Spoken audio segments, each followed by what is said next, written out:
Welcome in to another edition of Gold and Black Radio. I'm your host, Derek Schultz. As the calendar turns to November this Friday, it may be a lost season for Purdue football, but there are still storylines to discuss as they head into their most winnable game left on the schedule against Northwestern. Also, there's plenty of hoops news. Last week's scrimmage against Creighton, and of course, the season opening this week at Mackey Arena.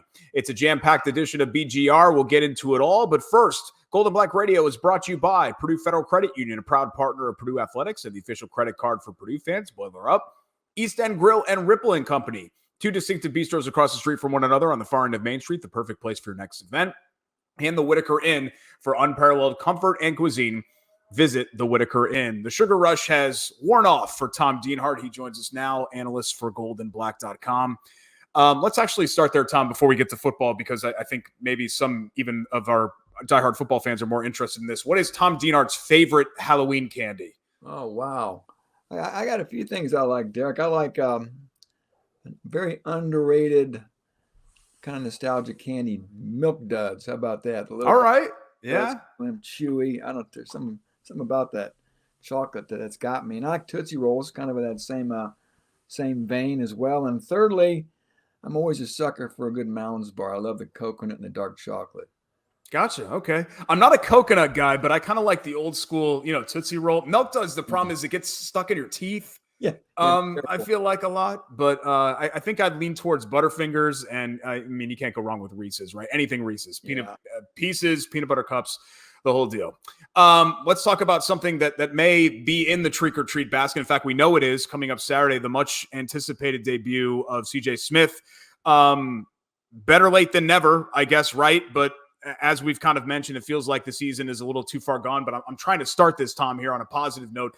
What does he bring to the table, and can it really make a difference in a pass offense this year that has, frankly, it's always felt kind of broken for the Boilers so far? CJ Smith brings three things to this offense: speed, speed, speed. How about that? Reported Olympic caliber speed. And as you know, Derek, and as the people who watch this know, this offense has really lacked explosive ability, especially in the pass game. We really have only seen it for about 30 minutes this year, right? The second half of the Illinois game, we saw some passes downfield, some big plays made. That's the hope, Maybe he won't have a bunch of long catches, but Jason Simmons talked this week about just his presence could create air, is the word he used for other players on this offense. So that's the hope, Derek. And like you said, the pass game, from what we've seen, for the most part, outside of those 30 minutes in Champaign, has not provided a lot of hope. But, that's another storyline this week I'm sure we're going to talk about, is the quarterback situation and how Purdue's going to handle that Saturday against Northwestern, with the plan being, of course, to play both quarterbacks. Is there going to be one, because as you mentioned, the question now is who's going to be thrown to CJ Smith. It sounds like both, right? As you said, but is there going to be a bell cow there? Is there somebody that's going to be a majority of the snaps will go to either Card or Brown, in your opinion? Yeah, in my opinion, I think if I was the head coach wearing the headset, it would go to Hudson Card. He'd be the guy who played the majority of the game. I would spot in Ryan Brown, maybe on certain down and distance situations, third and short, the red zone. Just to change a pace guy, use his athletic ability. A couple times, Derek, I'd have them on the field together. So that's sort of how I would envision it. Majority of it being Hudson Card, with Ryan Brown spotted in here or there to take advantage of his skill set. So trying to keep Northwestern guessing. Derek, we don't even know who's going to start right now. So that's going to be on everybody's front burner when we get close to kickoff on Saturday here. On the other side of the ball, not that Purdue can throw any stones from its glass house here, but this isn't exactly a high-powered Northwestern offense either. Before a garbage time touchdown against Iowa, they had just 7 points against the Hawkeyes. They scored 3 against Wisconsin. They had a very Big Ten-esque 5 points in a loss to Washington. Can this Boilers defense, which obviously hasn't cloaked itself in glory either, can they keep this Northwestern attack under wraps? 18.4 points per game. That's even worse than Purdue, Derek. Yeah. So, yes, there is an offense worse than the Boilermakers offense. So maybe, again, this Purdue defense, those really struggled. They're giving up, I think, over 38 points a game. Wow. By far the worst in the Big Ten, one of the worst in the nation. So who knows? I call it a pillow fight, Derek. A pillow fight between the Purdue-Northwestern offense and the Purdue defense. Maybe that's the matchup that's going to decide the ballgame. Who knows? The one big difference between these two teams is Northwestern's defense does have some teeth. So that can be a little bit of an obstacle for this Purdue offense. So we'll see. But no doubt, Derek, both these teams have had their struggles. Northwestern's lost 4 or 5. Purdue's lost 6 in a row. Just two teams really desperate for some success. And it just feels like, and I haven't watched every Northwestern game, but with every Purdue game, you're trying to avoid the catastrophic mistake, right? Where something bad happens and then it just kind of snowballs. And, even when you're facing an opponent, look, Northwestern's not Oregon, right? Northwestern's not Notre Dame. But if you're going to make a catastrophic mistake against, at the very least, a team that has a competent level defense, then that's going to be a big problem that Purdue's going to have to avoid. You're right. The catastrophic mistake, that's been an issue at times, Derek. An inability to handle adversity. Yeah. Maybe come in the way of a catastrophic mistake. An inability to start and play well in the first quarter has been an issue all year long. On and on it goes. Third down defense, third down offense. They only have 4 takeaways, the fewest in the Big Ten. So pick an area, Derek, and it's probably been an issue for Purdue this year. Penalties, of course, have been an issue as well. So, this is a critical month for Ryan Walters. Let's make no mistake about it. I think we all know what's probably at stake here. Great opportunity to get a win Saturday, a win they very much need. And then moving forward, Derek, this program is going to be judged probably not on wins against Penn State, Ohio State, and Indiana, but it's probably going to be judged on how well it competes in those ball games, how it looks. So again, like I said, this is a month that's probably going to go a long way in really shaping the future of Ryan Walters' tenure at Purdue. And this may depend on how you view Michigan State, but that is a road game coming up in a couple of weeks. But is it fair to say, Tom, that this is potentially Purdue's last true winnable game that's on this schedule? Sure. Yeah, they actually opened as a favorite on Sunday. I think now Northwestern is a slight favorite, but yeah, there's no doubt about it. We all realize that this is probably Purdue's last real good chance to win a ball game. Maybe they can still win on East Lansing, who knows? But then they got to go to IU after that. We know about the heavyweights before that in Penn State and Ohio State. So yeah, this is without a doubt the golden opportunity for the Boilermakers, Derek. And you know what? It's going to be another sellout crowd. Can you believe that? Wow. 3rd sellout this year, joining Notre Dame and Nebraska. So hats off to those Boilermaker fans. They continue to show up despite some less than despite some subpar play all year long. So yeah, the crowd should be big. The weather's going to be fine, and it sets up, for the Boilermakers here with a very beatable opponent too. Yeah, I mean, the fan support has been absolutely unbelievable the last couple of years and kind of through it all here in the Ryan Walters era. And it's been great to see. And hopefully they get something on Saturday that, kind of rewards that loyalty and rewards that patience. Final thing here, Tom, we know about CJ Smith. We led with that. Anything else to tell us as far as health-wise for Purdue entering this game against the Cats? They're in pretty good shape. Nyland Green is on the depth chart. Sounds like there's a chance he could play. That's a guy to keep on your radar to see if he is indeed available on Saturday. And then George Byrne, the tight end with so much potential, who's really been out of the lineup most of this year, is supposed to play.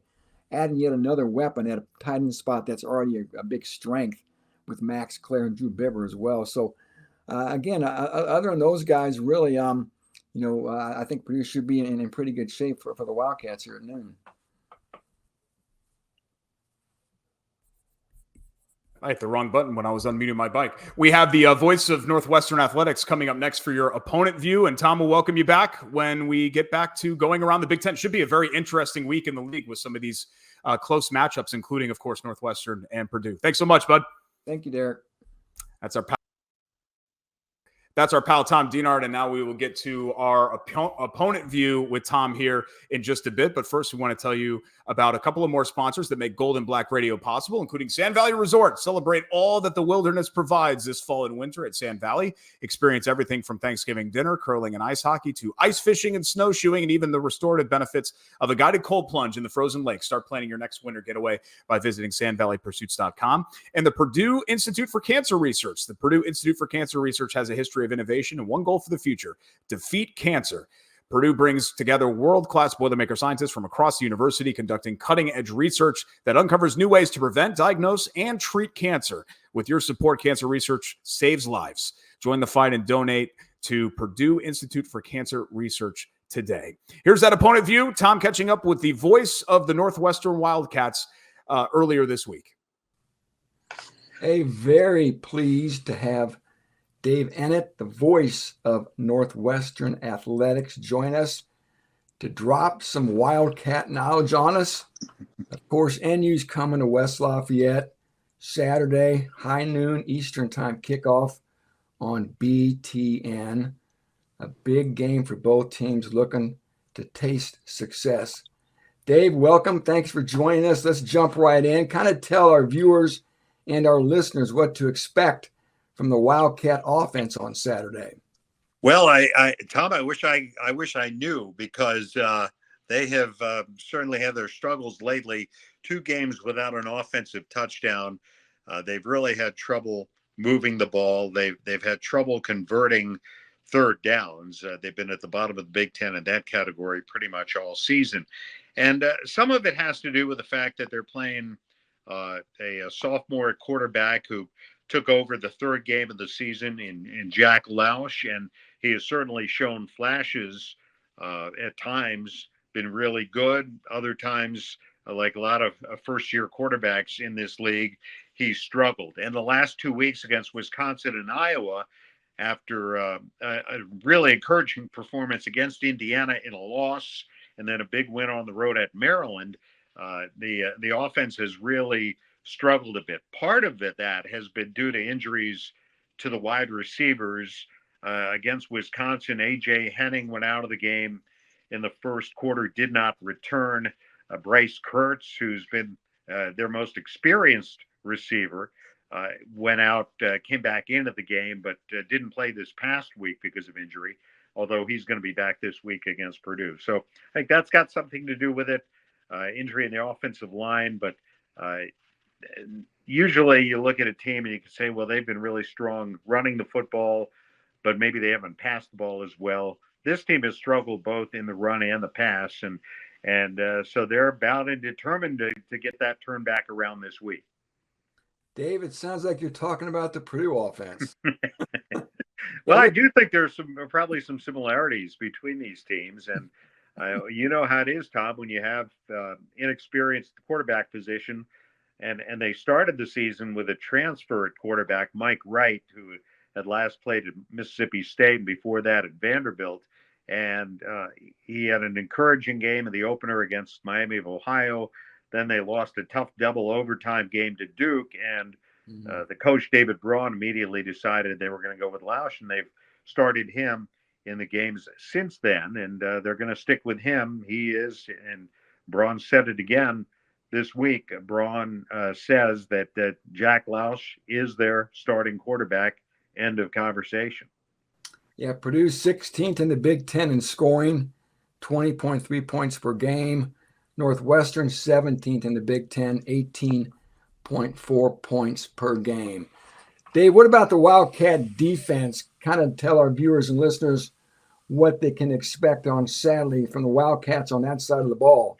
Well, the defense, I think, really is one of the better defensive units in the Big Ten, certainly from a statistical standpoint against the run, and they don't allow a lot of points. I guess this past Saturday in Iowa City was sort of the exception, because they had pretty much stopped the Iowa ground game with Caleb Johnson in the first half, and right at the end of the half, Iowa was able to put a drive together and took a 5-point lead at halftime. And then in the third quarter, the Hawkeyes scored 4 touchdowns, one of them on a punt return. But that was a rare bad quarter of football. And it that was kind of it. The rest of the time, I think Iowa punted 8 times, not uncharacteristic for Iowa, I should point out. But this defense is pretty good. I think they're without their leading tackler, Xander Mueller. He won't play this week. He missed the Iowa game with an injury. They do expect him back this season. that's a big loss for them. But overall, I think their front seven is really good, really talented, and certainly their defensive line is deep with guys like Aiden Hubbard and some veterans up there like R.J. Pearson and Anto Saka coming off the edge is always a force to be dealt with by opposing offensive lines. So I think really this defense is, for the most part, played pretty well. And I think the pass defense has played maybe a little better than people expected because they lost a bunch of guys after last season. Rod Hurd, Garnett Hollis, and Theron Johnson has been the Big Ten leader in pass breakups, had an 85-yard pick six in Iowa City Saturday. So defense has really, I think, given Northwestern chances to win these games. The offense just hasn't been able to pick it up. Yeah. Unfortunately, Dave, the Purdue defense has been bad all year long. So that looks like a big difference between these two programs. Of course, Northwestern's lost 2 in a row. They lost 4 of 5. Purdue's on a 6-game losing streak. Dave, kind of how do you see this game unfolding? I think the Boilermakers opened up as about a 2-point favorite. How do you see it unfolding Saturday?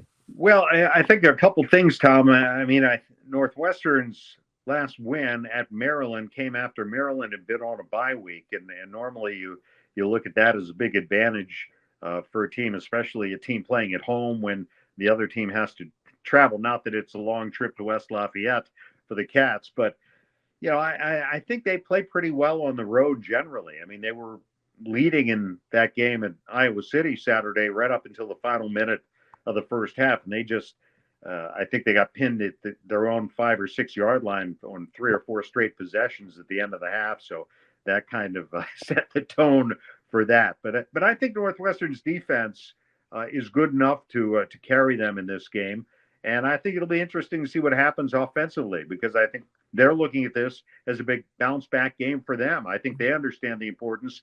One thing is, at this point last year, they were only 1 game better win-loss and also in the conference, both overall and conference play, than they are now. And they were able to get it together in the second half, reeled off 4 out of 5, went to a bowl game, won the bowl game. So there's still a feeling on this team that if they can put some points on the board somehow, that they're good enough to win some games. Their problem is they've got Michigan and Ohio State back-to-back, well, actually vice versa, Ohio State and then at Michigan looming back-to-back here next month. So I think they look at this game as one they've really got to get. Yeah, Purdue's in a very similar spot, Dave. After the Wildcats trek here to Ross-Ade, they've got to go to Ohio State, and then they get to play host to Penn State. So how about that? Yeah. So it's a tough league. We know that. Northwestern's owned this series. I think they won 7 out of the last 10. It's always a fun matchup with the Wildcats. Dave, we appreciate you stopping by and giving us some education on NU. Tom, good to be with you. Always happy to do it. We'll see you on Saturday. Thanks so much to Dave Ennett for joining Tom earlier today for that opponent preview of Northwestern. Now it's time to take a look at the weather forecast for tomorrow at Ross-Ade Stadium, a noon kick between Purdue and Northwestern. And in order to do that, let's go ahead and welcome on David Seipel, meteorologist for WLFI, with that report. David, take it away. Hello from News 18. I'm Storm Team 18 meteorologist David Seipel. The Boilermakers are taking on Northwestern with a kickoff time around noon at Ross-Ade Stadium. If you plan on arriving in West Lafayette early for tailgating, morning low temperatures will be fairly cold. Expect lows in the mid-30s, so areas of frost will be possible. Be sure to dress warm for the morning hours. Skies will be partly to mostly sunny with light winds out of the east-southeast. By kickoff, temperatures will warm up and will be in the mid-50s with southeast winds about 5 miles per hour. It'll remain mostly sunny for much of the game with rising temperatures into the mid-60s by the end of the game. Overall, a nice fall-like and sunny afternoon will be expected for some Boilermaker football.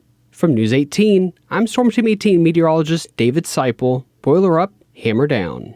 Shifting from football to basketball, Purdue had a scrimmage in lovely Omaha, Nebraska against Creighton, which Brian Neubert, goldenblack.com analyst, drove all the way out to. Also another scrimmage earlier this week, and the games Count starting this week at Mackey Arena, but let's go ahead and welcome on Brian, fresh off of that trip to Creighton, and he's on to talk about both of those things. Now, I guess, Brian, what do you learn the more about? I know it was a scrimmage in a game that doesn't count, but am I right in saying maybe you saw a little bit more from that scrimmage against Creighton than you did against the overmatched opponent the other night at Mackey? Yeah, probably. Now, the difference would be that the Creighton game gave Purdue a chance to, get exposed in some ways and then improve theoretically in practice for Grand Valley. Now, Grand Valley doesn't pose the same threat that Creighton would, but I think in terms of illustration of what's going on with this team, the ability from game 1 to game 2 to do things better the second time around, I think maybe is a little more revelatory, revealing, whatever the word would be, than just that first game when you didn't really prepare, opponent specifically, I should say, and you're just kind of out there playing against a better opponent. So I think, Creighton gave them a great look against a really good offensive program with really, really good players. One of the best big guys in the country. And then Grand Valley just gave you an opportunity to show what you took and applied from that first game and took out on a far inferior opponent who really couldn't expose your problems, even if you still had problems. So that's the qualifier that always has to be associated with those sorts of games. Yeah, and now that we're through, misspoke. Last warm-up with Grand Valley, and then, of course, the opener against Texas A&M Corpus Christi coming up here, but still, kind of through the exhibition season. We talked a little bit about the fact that, Braden Smith was going to have to pick up a little bit more of the scoring load, obviously, with Zach-Edey now being out of the picture as a two-time National Player of the Year, and it feels like so far, so good on that end. I know he scored 7 points. He only played half the game, right? 20 minutes, only took 6 shots. But especially against an upper-level opponent like Creighton, I mean, he was really the bell cow and the guy that they were going to with 31 points in that game. So is that sort of, not 31 a game, right? But is that the sort of player maybe looking to score a little bit more than he used to, than just be a facilitator type player that we'll expect to see from Braden Smith now in year 3 with Edey out of the picture? Yeah, I think Purdue's always going to want him looking to score, especially against people who defend you like Creighton does, where they don't bring their big guy up to stop his penetration. They drop their big guy into the lane. The same defense Purdue plays when it's got 7-footers on the floor. So when they're giving him his jump shot, he's going to take that jump shot. And he's going to have nights where he gets 30, but there might be other days where that shot's not there and he ends up getting 8, 9 assists, whatever it might be. There might be games where they defend him in a way he can get to the rim more, and his points come that way. But I think Purdue, in general, just wants him being super aggressive and kind of letting his playmaking happen instinctually off him looking to score at all times. That's the approach Matt Painter took with Carson Edwards. That's the approach Matt Painter took with Jaden Ivey. They said when you're always looking to score, that's when other things come off of that. And, Braden Smith has been a lifelong, quote unquote, pass first point guard. And, I think last year they got him to tweak things a little bit and be a little more aggressive as a scorer. That opened up a world of possibilities for Zach Edey and Braden Smith alike. And it made Purdue, in large part, the team Purdue was. And now I don't think that's going to change now. I think they're going to want him being just as aggressive, and I think that's going to open up some things for everybody. It's going to space the floor. It's going to open up Trey Coffin-Rand. It's going to get threes for all these shooters around Braden Smith, and it's going to get Braden Smith, his opportunities to score wholesale in bulk.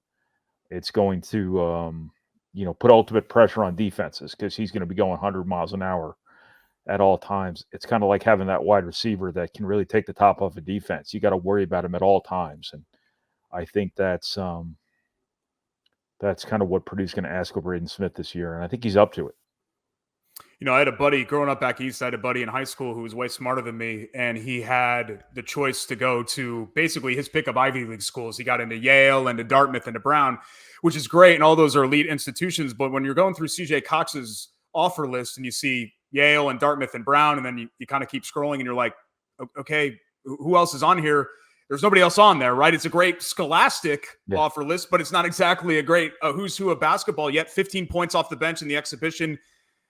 He looked the part. Matt Painter has done this before where he's found these guys that are quote unquote overlooked. I mean, Braden Smith in a way, right, was in that same sort of group as well. What are your expectations from CJ Cox and what has the coaching staff and everybody else said about him so far as he indoctrinates himself into this program now? Well, I think in the short term, I think he gives you a guy who can give you quality minutes right away in the backcourt. Now, he and Jakari Harris are basically Purdue's backcourt depth. Mm-hmm. You don't have a lot of guards. You basically have 4 guards. So Harris and Cox are not only going to play with Lawyer and Smith, but they're going to be their backups too. And I think it was reasonable to assume when they signed, okay, you automatically have your backup point guards, but Purdue has, or your backup guards, period. But Purdue has really valued having a third guard on the floor with Smith and Lawyer. So, Jakari Harris has earned that starting position here, and I don't see him letting go of that anytime soon. So I think those 2 guys are both going to get a lot of minutes this year. They're going to play really important roles, Cox specifically, and I tend to lump them together because there's so many commonalities between them. But Cox is going to give you a big physical, mature kid who is physically ready to guard and wants to guard and is going to put a lot of pressure on ball handlers, something they probably want to ease the burden off of Braden Smith with because he's got to dedicate his energy elsewhere. Plus, having a bigger, stronger guy on the ball can be advantageous. But he's a shot maker. He's confident. He brings kind of an attitude to Purdue. He's a really competitive, smart guy. Seems like a great teammate. People like him. People gravitate toward him, and he's going to be a great player at Purdue. He's going to be a good player right away, but long term, he's going to be one of those guys you kind of build your program around because he's kind of got that it factor, and he's a guy who can score too. So you're looking at a guy who's going to play minutes, reserve minutes, complimentary minutes now. But as his career goes on, that role is going to expand, and you could see him as a junior or senior being one of those guys that Purdue really counts on the score here too. But they absolutely stole one, man. I mean, what is Boston College doing? That's what I don't understand. Yeah. It's one thing for Purdue to come in there and sucker punch everybody by finding this kid, and obviously Matt Painter's network helped him with this, and kind of a right place at the right time kind of story. But you do kind of make your own luck in recruiting, and he does work at it, and he does really, really network, and he made his own luck in that regard. But he's sitting right there, Boston College. He's sitting right there, UMass. What are you doing? It's not like you had to fly all around the country to find this guy. He's sitting right there on an AU team with good players that you should be involved with anyway. And it just doesn't make any sense. And all you have to do is beat Purdue. Dartmouth for him, Good right? For Purdue. Yeah. Yeah. It wasn't a who's who, but that's what those are the most fun stories in recruiting, when you find guys like that who just, for whatever reason, I don't know, they fall through the cracks or people are asleep at the wheel, and you go in and, as you say, you kind of feel like you stole one. 2 games, small sample size, right? But anything so far that surprised you, or you thought, oh, this is interesting that they're approaching this specific thing this way here in the early going? Yeah, he really wants to have a 7-footer on the floor. It seems like I thought that they were going to default to Trey Coffin-Wren playing the 5 and just putting their best offensive lineup out there and figuring out the defensive part of it. But I think that they really want to make either Daniel Jacobson or Will Berg or some combination thereof work and be functional with Trey Coffin-Wren at the 4, a third guard at the 3, and then your 2 other best players in Braden Smith and Fletcher Lawyer. Now, the trade-off there very easily could have been a little bit of offensive drop-off, because what you're not putting out there in Camden Heide at the 4 takes away some athleticism, takes away some skill, takes away some potential matchups, takes away a switchable defender.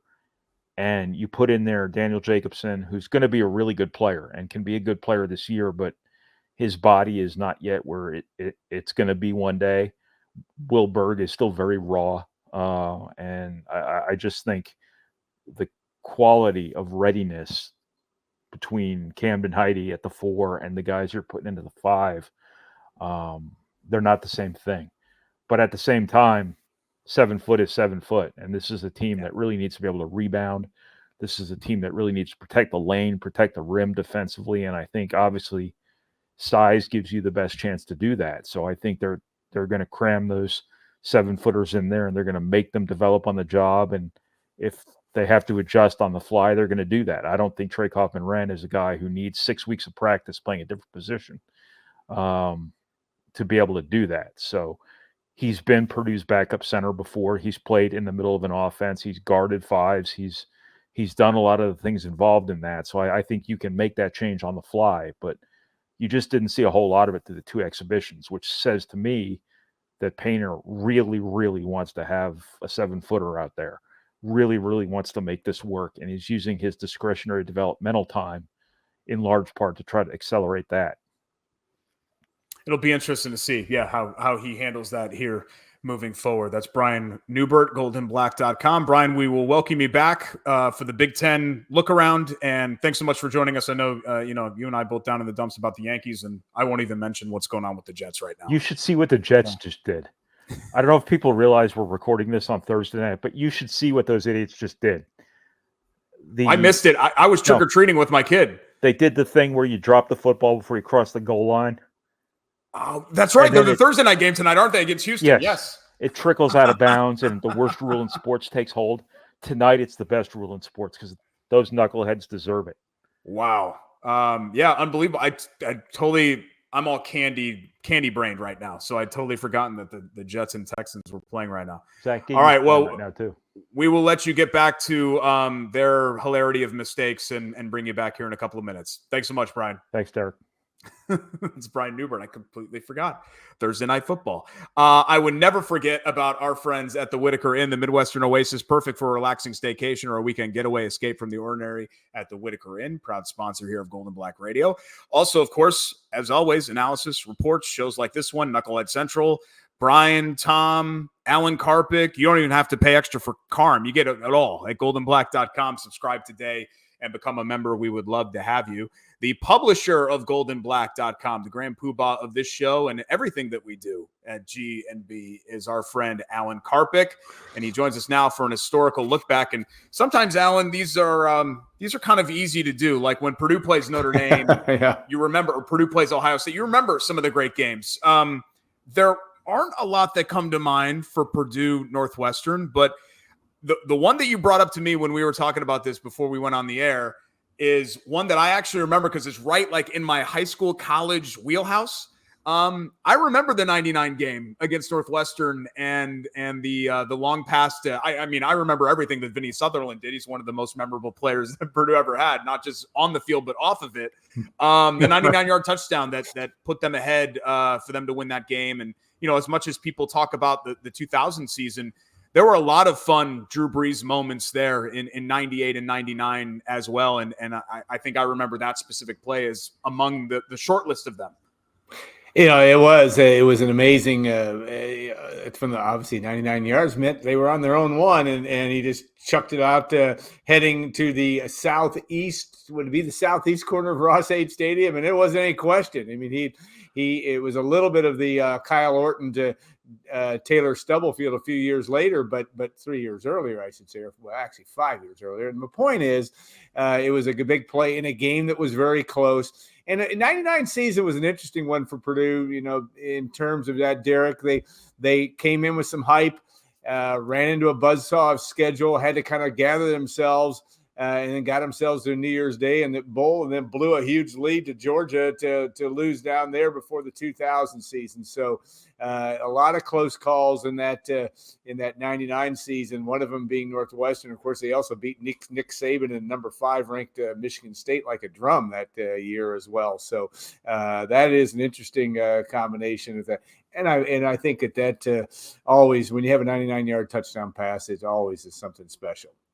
Yeah, and I think those programs, in a way, not stylistically, but and I understand that Gary Barnett was the one that really turned around Northwestern, right? But Randy Sure. Walker took over for him, the late great Randy Walker, and had some really nice teams around that era, some really good teams as well. And I always kind of felt like, of course, there was Michigan and there was Ohio State, but like Purdue and Northwestern kind of crashing the party there, right around the turn of the century, right? With Purdue going to the Rose Bowl and Northwestern having some good teams. I always thought in a way they were, I don't know, somewhat kindred spirits a little bit in the fact that no one had ever really thought very much of Purdue or Northwestern, and here they were kind of competing at a high level like that at what was, sort of an odd time for Michigan and for Ohio State, as they were, Ohio State finding itself before the Jim Tressel era. And then, Michigan went through it for a little bit there as well, where, Lloyd Carr won the championship. And then, they were kind of going like 8-4, 9-3, somewhere around there.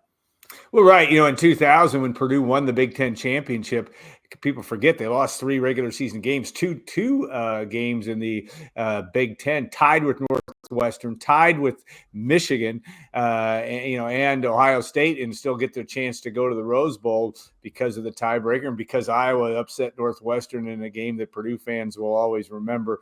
Not as much as the Purdue-Ohio State game, and of course the Drew Brees to Seth Morales play, but yes, that was it. I misspoke too earlier. That 1999 game, Bobby Williams, former Purdue defensive back, was the head coach of Michigan State, not Nick Saban. Saban had moved on after Purdue beat him in '98 under Joe Tiller. Of course, one of the answers to the great trivia question: who was the first coach to beat Nick Saban in back-to-back times? And of course, that being Joe Tiller.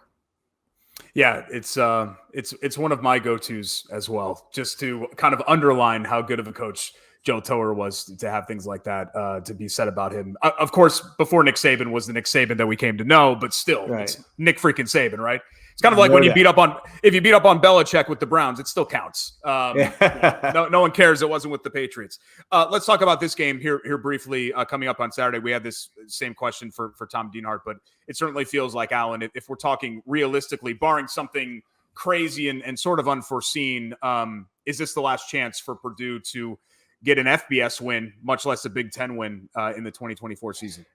Well, yeah, I think it is. Realistically, I think you look at this situation and say, what's your chances? And realistically, this is the only game that Purdue is going to be within. Maybe Michigan State, as Tom mentioned, you could be a touchdown and a half underdog. I think 8-9 points in that game at best, as we look at it from today. But Purdue's got to, if you want to at least stop the sliding, give yourself some hope that you're going to be at the situation where Brian Walters has got to gather all his nuts and berries for getting some level of momentum moving forward. And the only way that happens is if Purdue can beat Northwestern and then play competitively, however you define that, in the last 4 games, and knowing full well that you're going to be a monster, maybe 3 touchdown plus underdog in every one of those games down the stretch. So with the exception, of course, of that Michigan State game. Let's go ahead and bring back the rest of the crew, Tom and Brian, as well, as we go around the Big Ten. And I think it's pretty easy this week, guys, to on where to start, even though I think there are a bunch of intriguing games all the way up and down the standings. And of course, unfortunately, Purdue and Northwestern would be down the standings, but on the opposite end of the spectrum, this game in Happy Valley between Ohio State and Penn State. To me, Tom, we all know what the narrative is with James Franklin, who's had a lot of success at Penn State, but the narrative is he fails in these big spots. If Penn State can't get this Ohio State team, I feel like many Penn State fans will be thinking, are we ever going to break through and break through that glass ceiling? Yeah, this looks like it could be that year, Derek. High noon kickoff in State College, PA.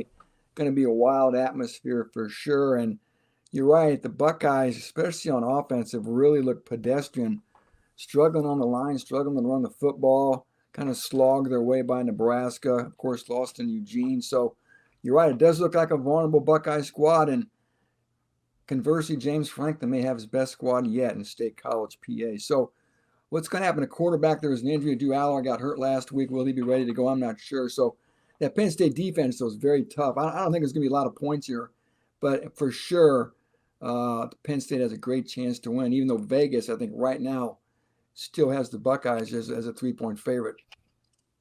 Does it matter as far as how you guys view the college football playoff? Like, Penn State takes the loss. Is that better for the Big Ten because that puts Ohio State in a better spot? And then you have Oregon, and then maybe you have 3 bites at the apple, or are you looking at it that way?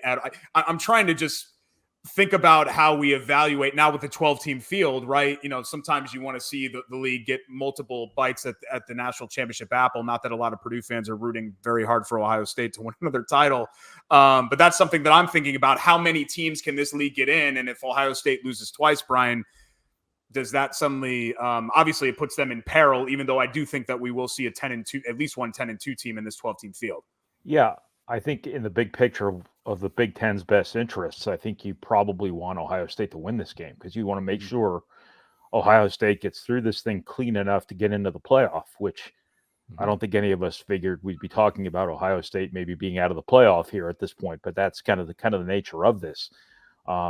With 1 loss, Penn State can obviously still get in. Hell, with 2 losses, Ohio State could still get in. Penn State could still get in. I'm not exactly sure how that's going to play out. Oregon's obviously looking like a lock right now. So you probably want both of these teams to come out of this game with 1 loss. One of them's got to lose. So you would want that 1 loss to probably go to Penn State just to keep Ohio State at that 1 and then enhance your chances as a conference to get 3 teams into the playoff. And that's what you're trying to do here is you're trying to win the national championship from a Big Ten perspective. And as you said, 3 bites at the apple is better than 2.